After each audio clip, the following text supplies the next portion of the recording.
We on Fire Sports Podcast, The Spot, season number 4, episode number 28. And man, I hope you guys have had a great week. We here at the weekend, man.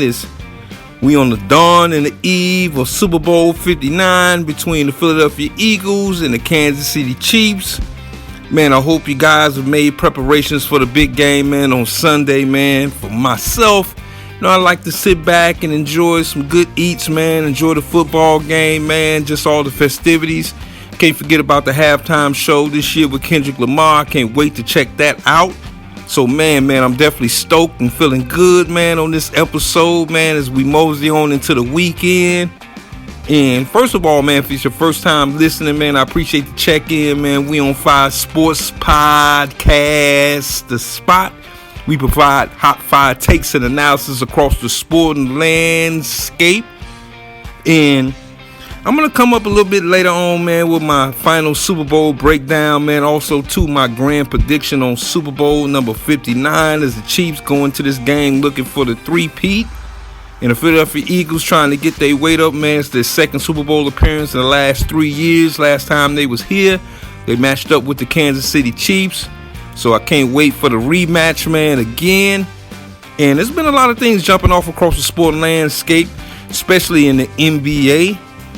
As we had the trade deadline surpass us, man, there's a lot of big moves. And I'm going to get into it, man, with the latest big news, man. Jimmy Butler, man. Jimmy Diva Butler moves on from the Miami Heat, goes out to the Bay with the Golden State Warriors. And Steph Curry got another riding partner, man. And, man, it's just a big-time move, man, from a standpoint of, I've had my issues with Jimmy Butler, man, first and foremost, man. And, one, I appreciate him as a player. He worked himself into a superstar in this league.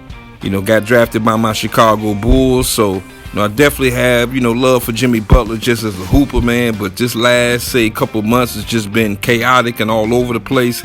Him having it out with Pat Riley.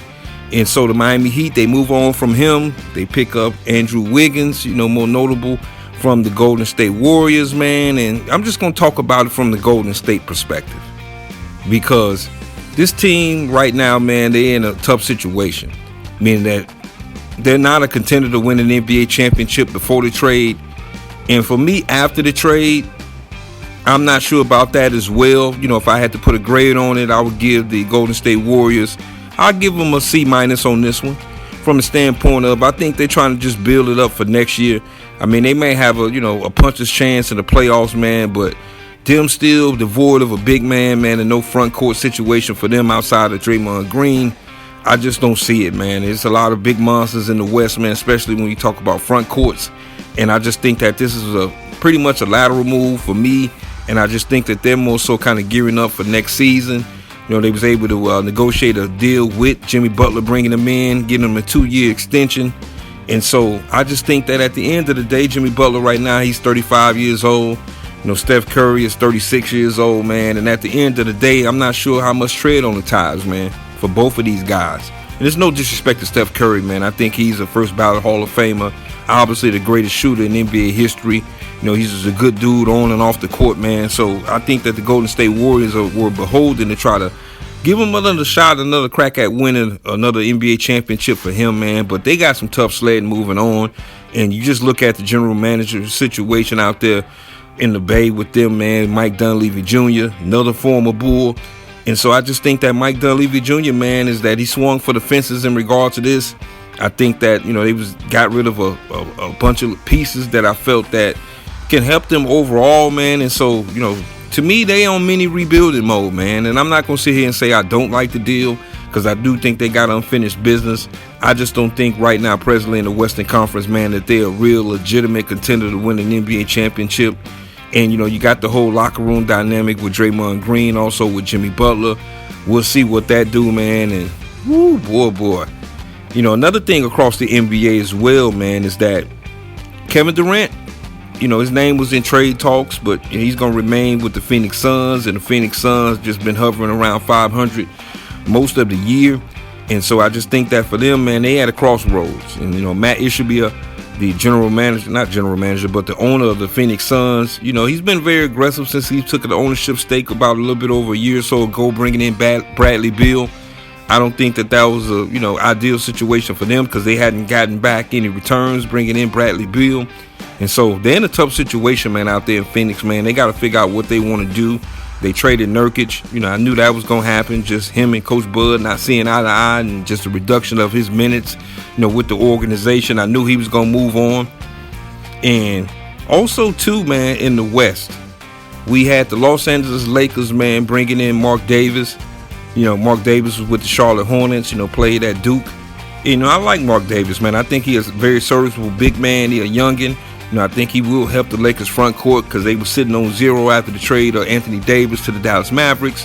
So I think it will help them. They got rid of Dalton Knecht, who I thought they hit big in the NBA draft and bringing in Dalton Knecht. So both teams, from the Warriors standpoint as well as from the Lakers standpoint, man, they just trying to gear up a little bit. I don't see them outside of having a puncher's chance, man, at winning the NBA championship, but I could be wrong. I could be wrong in that. But we'll definitely see what that do moving forward as well. We also, too, had another move in the NBA, man. We had Brandon Ingram, man, leave the New Orleans Pelicans, go up to the Toronto Raptors. And I pretty much knew that Ingram was going to be shipped, especially when they couldn't come to terms with a contract extension for him down in New Orleans. This team has just been struggling real bad. Willie Green, the head coach, I think this might be his last season down there in New Orleans. This is a team with one of the worst records in the league. We got Zion Williamson, man. It's just, he hasn't really been playing, up to snuff for me, just from a standpoint of just simply being injured and unavailable. And so they have some moves that they have to make moving forward in their franchise, man. And we'll see, man, what they do moving forward as well. But, I think that Brandon Ingram is a guy that, when healthy, man, he's an all-star caliber player for me. In Toronto, Shah Majiri, the general manager up there in Toronto, man, he's just... he's known for being, making, cutthroat type of deals, man. And so they bring in a little bit more talent up in Toronto, man. So we'll see what the Raptors do moving forward as well. And also, too, man, this is something that from the basketball standpoint that I've been waiting for a while now, man, to get this gentleman back into the fold and back on the airwaves. We got Dick Vitale, man, making a return, man, in the booth. His return will be Saturday, man, the Duke Clemson game. And Dick Vitale, man, is college basketball. This is a guy, man, especially as a young guy growing up in the 80s, man, coming up as a young kid, man, just couldn't wait to turn on ESPN, man, and check out Dick Vitale, man. Just a phenomenal guy, just oozes basketball, man, and helped build ESPN. I mean, he's the longest tenured employee at ESPN outside of Chris Berman. Not sure if a lot of you guys know about that. Dickie V used to be a head coach in the NBA for the Detroit Pistons. They fired him in the late 1970s. He moved on to ESPN and just created a whole new swag for himself.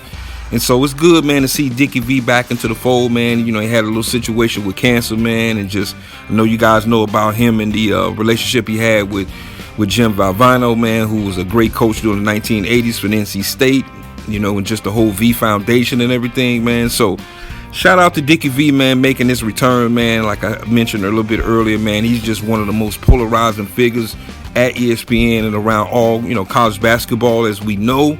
So great to see my man Dickie V back into the fold.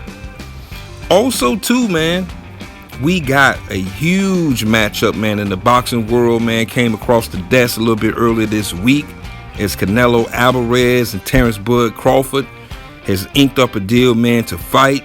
And boy, I can't wait for this one, man. Oh, man. And if you guys don't know, man, we've been, straying away from boxing just a little bit. Last time, I spoke a little bit on the boxing landscape standpoint was, with Mike Tyson, man, and just that whole situation, him with Jake Paul. And so it's good to see, man, Bud Crawford, to me, arguably the best pound-for-pound fighter in the world, man, undefeated, man. Bud is a go-getter. And you got the international superstar Canelo Alvarez, man, and that's going to be a real tilt. Just my early thoughts on that one, man. I just think that Bud is on one right now, man. This guy's on a warpath, and I think Canelo, man, it might be a little bit more the bite, messing with Crawford. Crawford has to come up and wait in this fight as Canelo, to me, he's a big boy now, man, and he's an older gentleman now, in the boxing landscape, man. So I think Bud Crawford, man, if he's able to etch this guy off, he's already one of the best boxers I've seen in the history of the sport, without question. And so I can't wait for that tilt. Man, I can't wait for that tilt, man. And so I definitely got a lot more coming up, just my thoughts of that fight as we get a little bit more closer to fight time on that one. And also, too, man, we had some sad news, man, coming out of Chicago, man. As you guys know, man, I'm a huge Chicago Bears fan. And we had the passing, man, of Mama Bear, man. Virginia McCaskey, man, owner of the Chicago Bears, passed away at 102 years old, man. And she's just the patriarch, for the franchise. The Chicago Bears is a family-owned organization, man. From George Papa Bear Hallis, his untimely demise back in 1983, shortly after hiring head coach Mike Dicker. And once he passed away, man, he passed it on to his daughter, Virginia McCaskey, and she's held the fort down, man, since 1983 for the Chicago Bears. And so just a heavy heart, man, and condolences out to the Hallis and the McCaskey family first and foremost, and also, too, man, all Bears lovers across the world, not only in the city of Chicago. So it's just, man, just a heavy heart, man, that I come across with this news. And, just thinking about just all the owners in just the National Football League, a lot of, owners now, and things have changed. A lot of them are, tech guys and from other industries and so forth. But we only had 2 female owners. Shout out to the Ford family up in Detroit. And so it's just a situation, like I mentioned, man, she's a patriarch of the Chicago Bears. And so once again, condolences go out to the Bears family and to the McCaskey family, as well as the Hallis family, just in regards, man. So coming up, man, we're going to get into this Super Bowl, man. Just my predictions, what I think across the landscape of the Super Bowl number 59 down in New Orleans. Definitely got a special treat for you guys coming up as well. A couple of my check-ins, man, gonna come through and fall through, man, get the analysis across the sporting landscape for the Super Bowl. I appreciate all the love and the feedback. I appreciate your ear. We on Fire Sports Podcast, the spot.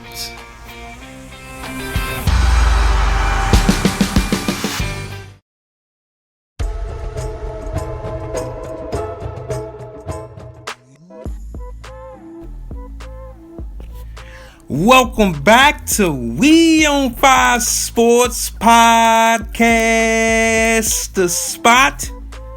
And man, I hope you guys have had a great week so far. We got the Super Bowl jumping off this weekend, Super Bowl Eve between the Philadelphia Eagles and the Kansas City Chiefs. And the NBA, man, has tried to take over the spotlight this week, man. And I got a special guest falling through. Salim, Mr. Taylor Street of the Weekly Dog Sports Betting Podcast, falling through. What's going on, sir? Hey, what's going on, my man? Tina from We on Fire, the Sports Betting Podcast, the spot. With me, you know what I'm saying? I love when you bring me to the table, baby. On Weekly Dog Sports Betting Podcast, I'm just happy to be here, man. Again, it's a crazy week. About to be the weekend, and there's a lot of stuff been going on, man. So I'm just happy that you brought me back again, man. I appreciate this. Oh, man, no doubt about it, man. No doubt about it. Like I said, we're on the eve of the Super Bowl, man. But before we get into the NFL, man, the Super Bowl number 59, man, the NBA, we had a hot stove, man, a bunch of movements and transactions across the NBA. Most notably, and the most recent one was Jimmy Butler moving on from the Miami Heat, going on to the Golden State Warriors. And the Golden State Warriors gave up, Andrew Wiggins and a few other pieces for JB, for Jimmy Butler. Man, what's your thoughts, man, on that whole deal, man, with JB and Jimmy Butler, man, going out there to the Golden State Warriors, man? Man, for me personally, I feel like it's a breath of fresh air, just based on, I'm a little bit biased because if nobody don't know who I am and y'all haven't followed me, I'm a Golden State Warriors fan. That's my B team, you feel me? My West Coast team. When I'm not a Bulls fan, I got to string on to the Golden State Warriors. So, man, it's a great feeling for the strength in numbers right now. To be honest with you, Jimmy get buckets. He's a guy that's been going through a lot lately or whatnot, and everybody been proclaiming this guy to be instrumental to teams in that nature. But the guy did what he did, man. He went to two NBA finals.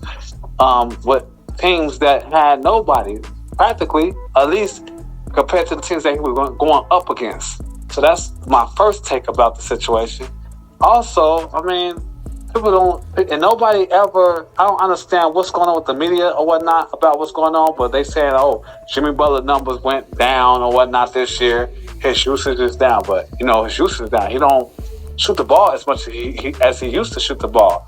But the biggest thing is that, man, his father passed away a year ago on today's day.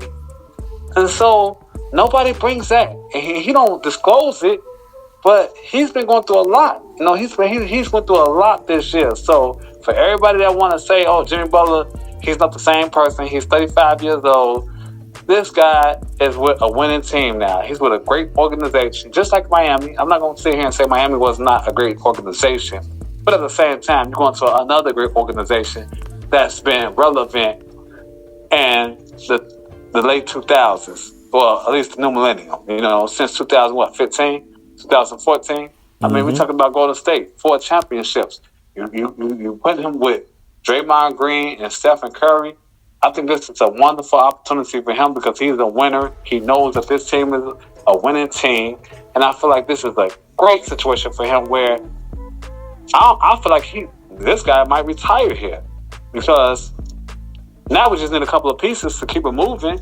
And I'm tired of the criticism about Jimmy Butler being this guy that's so disgruntled, knowing that he went through a lot. Imagine your siblings passing away within a year after you went through 2 different finals, and then now all of a sudden you don't want to pay this guy because you feel like he's older. So I think he has a lot to prove. I feel like this is something that the Warriors definitely need because they need somebody that can get foul shots and play that game. He's a great team player. He's not like somebody that wants the ball all the time. Jimmy Butler is about playing defense and getting buckets. So this is excellent for them. And I won't be surprised these guys, move up the ladder and at least get to the 6th seed to stay away from the play-in and make some noise in the playoffs. So that's really my take on the Warriors, man. I think it's the sky's the limit. A lot of individuals are saying like, oh, this guy is losing out on money. This guy is not a highest paid player, making $60 million a year with the extension for the next 2 years. Now it's not a long extension, but he did everything he had to do, and he's going on a bona fide team that has culture, has structure. Steve Kerr, he's the man. Championship DNA. And I'm loving what I'm seeing, man. So that's really my take on the Warriors and Jimmy Butler, man. I'm just looking forward to seeing what's about to transpire with these guys. Yeah, man, it's going to be interesting to see, exactly what they do coming up for the rest of the season for the Golden State Warriors. I agree with you there as far as them, want to avoid the play-in. I mean, you just don't want to be in that situation. The play-in is no different than the NCAA tournament. You definitely want to avoid the play-in. I think that Golden State has a puncher's chance as far as really just about the matchups out west. It's really who you match up with. I give them a puncher's chance for now. I just think that at the end of the day, they have a very small front court, and that might be their Achilles heel. But as far as, Jimmy Butler is concerned, I mean, he playoff Jimmy. So I know he's going to come to play. And as you mentioned a little bit earlier, get a, breath of fresh air for him, just going to Golden State, a class organization, playing with a guy like, with Steph Curry. So I think, as far as, diva mode from Jimmy Butler and just all kind of the stuff that happened, outside of the court, I don't think you'll have any issues with that moving on, at least for the rest of this season. And, man, also, too, man, we had a few other moves, most notably Anthony Davis moving on from the Los Angeles Lakers on to Dallas for Luka Doncic. And Doncic looks like he's going to make his debut early next week for the Los Angeles Lakers. Real quick, man, what do you think about or thought about that move with the Lakers and the Mavericks, man?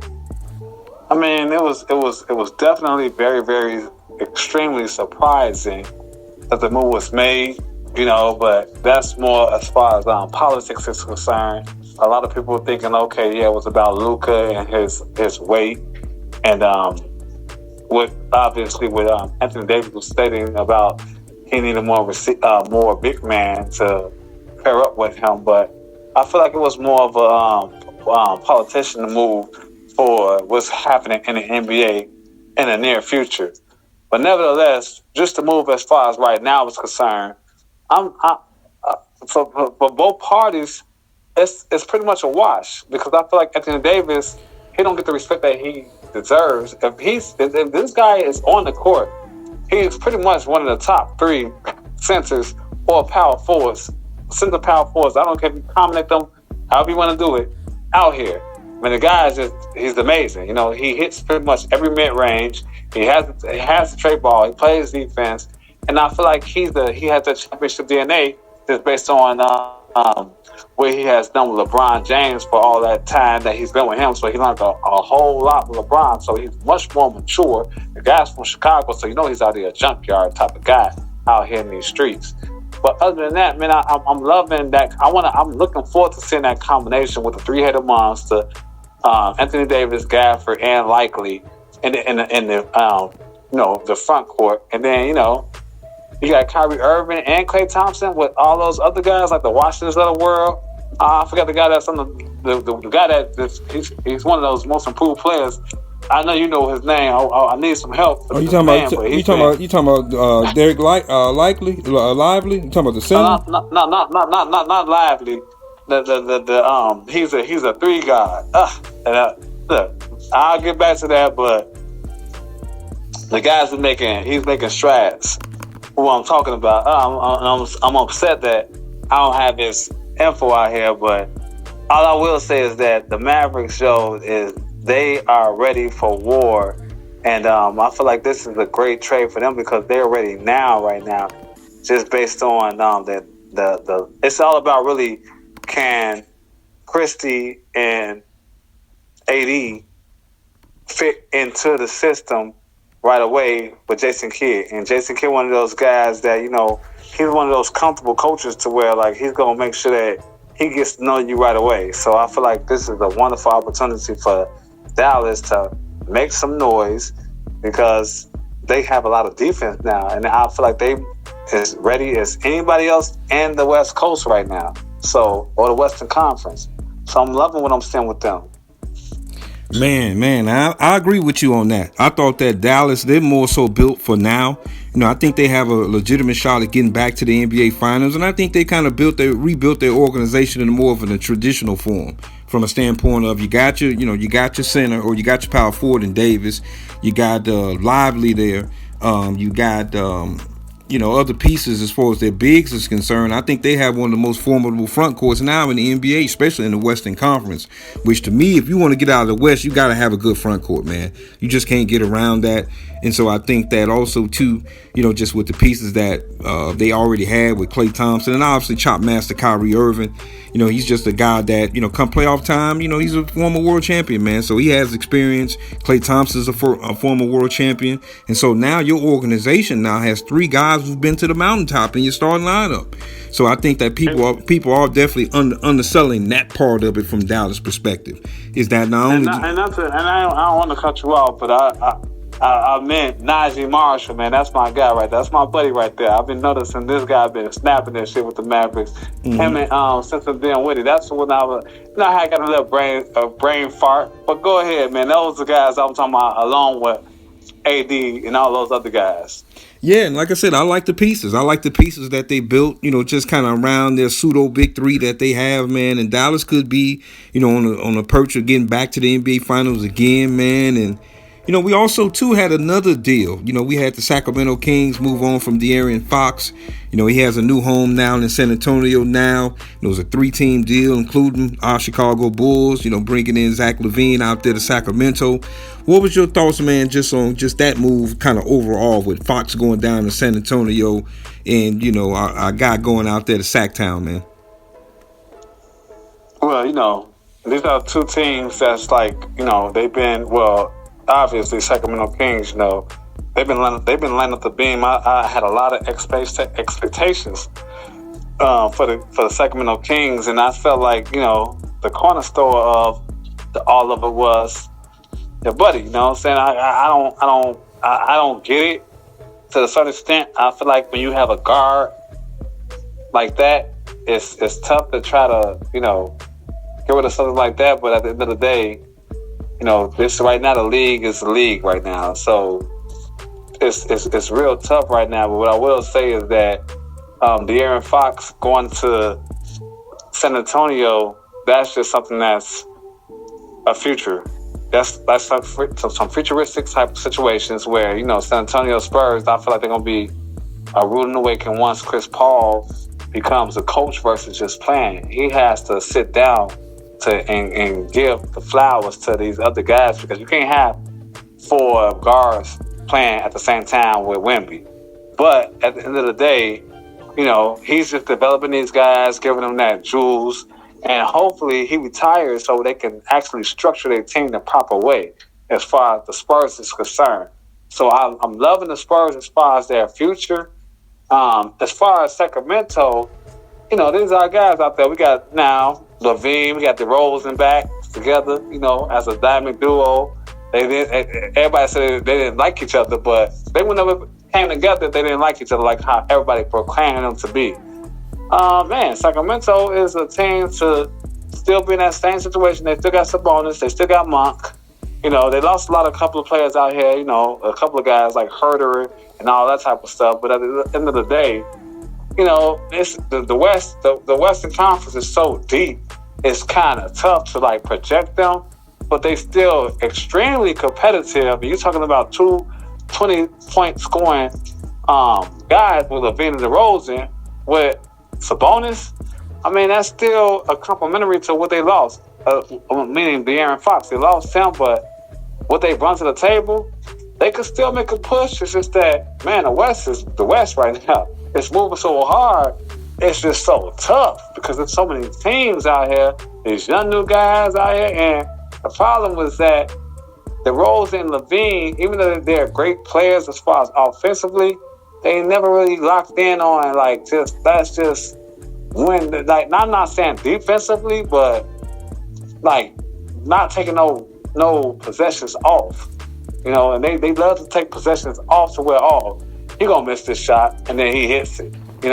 So that's the problem with it's just their character is they love the hoop, they love the ball, but can they get over the hump? And I feel like they just gonna be in that mediocre from the 8th seed to the 12th seed, up and down like an elevator, because you're in the Western Conference where it's so competitive. But they have a great team, and I feel like they still gonna sell tickets because the Venus box office with the things that he does on a daily basis, every once in a while, and DeRozan he's a killer. Hopefully, I love to see that team go. I'm just upset about what happened, how it went down, because I didn't like how they got rid of coach, at the beginning of the year, and it's just kind of threw me off a little bit. So that's just really my take on Sacramento and San Antonio Spurs. But San Antonio is definitely the future. They are a force to be reckoned with, not just this season, not now, but give them maybe a year or two. You'll see San Antonio top 4, top 5 seed, in a couple of years. Yeah, man, and the NBA, as you mentioned, man, especially the West, because it seems like most of the major deals was primarily in the Western Conference versus the Eastern Conference as far as the trade market was concerned. So the West, man, it's going to be a gauntlet this year and definitely next year. I totally agree with you. I think the San Antonio Spurs are the team of the future. I mean, they're a class organization. You can just say less about them, man. They're just a classy organization. They weren't going to be in the dumps for long, and so kudos to them, man, making a move for the future, man. I think Fox is one of the best guards in the league, man, and definitely gonna get his swag up going down there to San Antonio. And man, we on the eve of Super Bowl 59, man. We got the Philadelphia Eagles taking on the Kansas City Chiefs. As the Kansas City Chiefs, they look to try to three-peat out here as Super Bowl champions. It'll be the first time we've had a three-peat Super Bowl champion. We had back in the day the Green Bay Packers winning 3 consecutive world championships, as it was called back in the mid to late 60s. But, man, the Chiefs is on the verge, potentially doing history. And for the Eagles, it's their second time in the Super Bowl in the last 3 years, man. You got to give me your thoughts, man, on Super Bowl 59, man, and what you think may crack off on Sunday, man. I mean, it's history. It's history in the making. That's the biggest thing. I'm looking at everything, I don't know how many times we've seen this. And in my lifetime, I don't remember seeing a team that won 2 straight Super Bowls and now is coming back to the 3rd straight Super Bowl to try to go in three-peat. I mean, I can go back and I'm just trying to figure out who actually went to the to the Super Bowl and won the first two, and now it's coming back. So that alone is crazy right there. But it's gonna be a great game because these are two teams that they played 2 years ago, and Philly had a great game, and they was looking like they was supposed to win that game, but the relentless Patrick Mahomes and Andy Reid and Kelsey, that three-headed monster, is so crazy. Is that, like, regardless if everyone thinks that Philadelphia has the best team, it's more of the passion and the willingness to win these championships, and it seems like they have that Michael Jordan DNA. Kansas City, I'm talking about, because not to mention they already won one before this, but just to go back and do it again and again, and then try to do it again on a three-peat, it's crazy. But at the end of the day, Saquon Barkley is on a mission. Jalen Hurts is thirsty, So it's a lot that's going on, with this Super Bowl. But I do feel like it's gonna come down to the wire. It's gonna come down to the wire. It's gonna come down to the refs being able to, like, officiate this game the proper way. Let's not have that criticism of all these other games to where they say that Kansas City is doing this, doing that, and you throwing flags out. Let's keep it 50-50 because everybody make mistakes. And it seems like Kansas City, like they find the mistakes that the opposition that Kansas City is playing more than Kansas City makes. So if we can, but I ain't gonna lie. Before that, Tom Brady was getting those same mistakes when Kansas City played against Kansas City. That one flag that got Tom Brady that championship, it happens. You can see it's calls every single play. The problem is that they give Kansas City these calls, and I'm not trying to put it on calls, but it's coming down to that because these are two teams that has the same type of ability to win this Super Bowl. But it's really all about, let's play it on the field. Let's not have the refs win it. What I don't want to see is the refs actually win this game for any of the teams. I want to see real play. And if that happens, I'm liking Philadelphia, man, because they just have more offensive power. They have the explosiveness in their running back position. I mean, Saquon Barkley, this guy is having the best running back season we've ever seen. I'm not gonna say he's the best running back I ever seen, but this is the best running back season that we have seen in a long time. And also the tush push is gonna be the biggest key.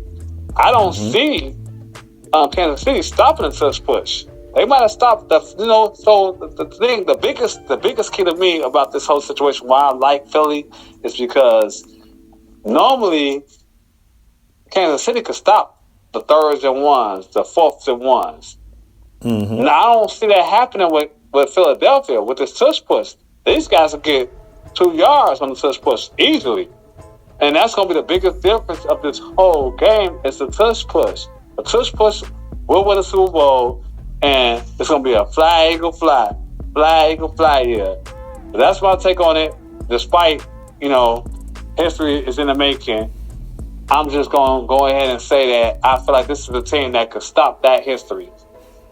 Philadelphia Eagles, fly, eagles, fly. So man, what do you think, man? Obviously you guys are the Weekly Dog Sports Betting Podcast, man. What you think the score going to be on this one, though, for the Eagles? Man, what I will say is that I feel like it's definitely going to be over 48.5. That's what they proclaiming it to be. It's going to be a lot of offensive. It's going to be some defense, but these are two teams that's willing and ready to get in that end zone or kick a field goal and don't turn the ball over. So definitely the 48.5 is something that everybody needs to appreciate. And I ain't going to say put your mortgage on it, but hey, man, get your little bit of club money or something off this, because that's happening. That's definitely happening. It's not going to be a low-scoring game. But let's get back to the score. What I will say is that I'm looking at more of like a 28-24 type of game. I feel like Philadelphia is going to get a lot of touchdowns, really no field goals, because the tush push is just too relentless. And I just feel like Kansas City, I've seen a lot of games to where they had to settle for field goals, and that's going to come back to hunt them. And that's my take on the game right there. Man, and you know the crazy stat about this game, either I just took a look at coming into this Super Bowl, man, is that either quarterback has had a turnover in the whole playoffs. Both of them has zero turnovers. Yep. Yeah, and so I just feel like the law averages is that I just think that Kansas City is going to have at least one turnover. I mean, Philadelphia may have one as well, but I think more importantly that I think Kansas City will have a turnover, and I just think that for Philadelphia, especially with that hard run game with Saquon Barkley, because man, when you're running the ball well too, man, you're playing time possession football also. So I just think that, one, they're going to be able to kind of control the time of possession. And secondly, I just think that the turnover that, say, Philadelphia make Kansas City do, I think is going to hurt them in a sense. And I think that, obviously it'll be the first time they've turned the ball over in the whole playoffs, man. And so I'm with you as far as the point of difference in 4 points. I got it 31-27 Eagles in this one, man. So we both agree on this one. Okay. And, man, first and foremost, man, I definitely appreciate you falling through, man, on We on Fire Sports Podcast, The Spot. The Spot. You could definitely check my man E out at Weekly Dog Sports Betting Podcast, $5 $2,300. Man, you know what I'm saying, on the YouTube jump off, man. And once again, brother, man, I appreciate the fall through and the check-in, man. Coming up, man, we're going to wrap up the rest of the show. We on Fire Sports Podcast, The Spot.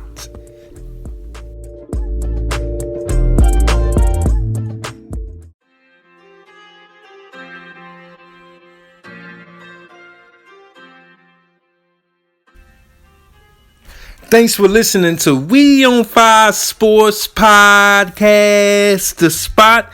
Season number 4, episode number 28. And, man, before we get out of here, man, I want to thank E. Salim from the Weekly Dog Sports Betting Podcast for falling through. You could definitely check him and Mako out at $5 $2,300, as well as Spreaker. And, man, I hope you guys have a great weekend, man. You can check your boy out as well, man. I'm on Twitter at We On Fire Sports. I'm on YouTube at We On Fire Sports Podcast. So we out here, man. You can also check us out at Podbean, wherever podcasts can be delivered at. I'm definitely out here. And, man, we had a banging show, man. And also, too, man, we made a little boo-boo, little error earlier, man. Earlier in the show, man, I was talking about the Los Angeles Lakers, man, and them picking up Mark Davis. But it's actually my man Mark Williams, man, from Duke University, man. Nice little center for the Los Angeles Lakers. So definitely we corrected that boo-boo. And also, before I get out of here, man, I shouted out Dick Vitale earlier making his broadcast return. Also, too, man, we got my OG, man. This is gentleman helped teach me the game of basketball, man. He's going to make his final basketball telecast tomorrow, man. And that's HUBIE Brown, man. 91 years old, HUBIE Brown, man. His final telecast, man. I remember this gentleman, back in the day, USA Network, CBS. He's worked for some of everybody, man. So definitely want to shout out him, man. He had a long story career, man. This man has forgotten more basketball than we ever would think.